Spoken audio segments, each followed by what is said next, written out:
এজন ৰজা আৰু এজাক চৰাই। বহুত বছৰৰ আগতে এখন সাগৰৰ পাৰত এটা ধুনীয়া দ্বীপত এজন ৰজাই বাস কৰিছিল। দ্বীপটোত বহুত প্ৰজাতিৰ চৰাই আছিল। চৰাইবোৰৰ কোলাহলত সমগ্ৰ দ্বীপটো সদায় মুখৰিত হৈ আছিল। চৰাইবোৰৰ অনেক শব্দই পুৱাৰ পৰা বেলি ডুবালৈকে কুৰডাল কৰি তুলিছিল। চৰাইবোৰৰ কুৰডালত ৰজা কেতিয়াবা বৰ অতিষ্ঠ হৈ পৰিছিল।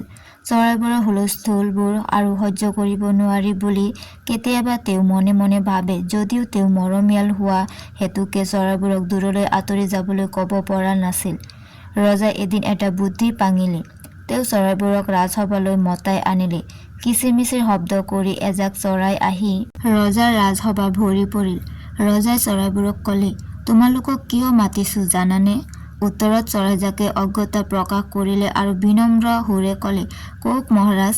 তেতিয়া ৰজাই ক'লে, মই এটা ডাঙৰ প্ৰশ্নৰ উত্তৰ বিচাৰি পোৱা নাই। কি প্ৰশ্ন মহাৰাজ? চৰাইবোৰে পুনৰ সুধিলে, আমাৰ পৃথিৱীখন বাৰু কিয় ঘূৰণীয়া? এই প্ৰশ্নটোৰ উত্তৰ বাৰু মোক তোমালোকে আনি দিব পাৰিবানে? ৰজাৰ প্ৰশ্নৰ উত্তৰ বিচাৰি চৰাইজাক দিহিঙে দিপাঙে উৰি গুচি গ'ল। তাৰে মাজৰ টিপচি চৰাই এটাই বাটতে অকণমানি ছোৱালী এজনীক লগ পাই জানিব বিচাৰিলে পৃথিৱীখন কিয় ঘূৰণীয়া। অকণমানিজনীয়ে ক'লে, মই নাজানো দেই, তাতে মোৰ হাতত অলপো সময় নাই। আইতাৰ অসুখ, তেওঁৰ বাবে মোৰ হাতত এইবোৰ খোৱা বস্তু বুলি কৈ তাই গুচি গ'ল। বুলবুলি কেইটামানে বটগছ এজোপাত বহি গুটিবোৰ খাই আছিল। সেইফালে সিহঁতে বাঘ এটা আহি থকা দেখা পাই প্ৰশ্ন কৰিলে, বাঘ ককাই, জানানে আমাৰ পৃথিৱীখন কিয় বাৰু ঘূৰণীয়া? বাঘে আগেয়ে কেতিয়াও এনেকুৱা কথা শুনা নাছিল। বাঘে মূৰ জোকাৰি ডাঙৰকৈ হামি এটা মাৰি তলমূৰকৈ গুচি গ'ল।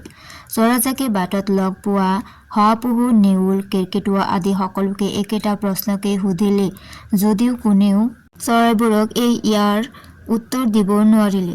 সেয়েহে আজিও চৰাইবোৰে ৰজাৰ প্ৰশ্নৰ উত্তৰ বিচাৰি দেশ বিদেশৰ বিভিন্ন প্ৰান্তলৈ ইঠাইৰ পৰা আন ঠাইলৈ ভ্ৰমি ফুৰে। আনহাতে দ্বীপত থকা মহাৰাজ বৰ সুখী হ'ল। সাগৰীয়া দ্বীপত চৰাইৰ কুৰডাল নোহোৱা হ'ল। শান্ত সমাহিতভাৱে ৰজাৰ দিন অতিবাহিত হ'ল। মাজে সময়ে চৰাইবোৰ ৰজাৰ কাষলৈ আহি দেশ বিদেশৰ গল্প কৰে। সি যদিও পৃথিৱীখন কিয় ঘূৰণীয়া এই প্ৰশ্নৰ উত্তৰ হলে দিব নোৱাৰিলে।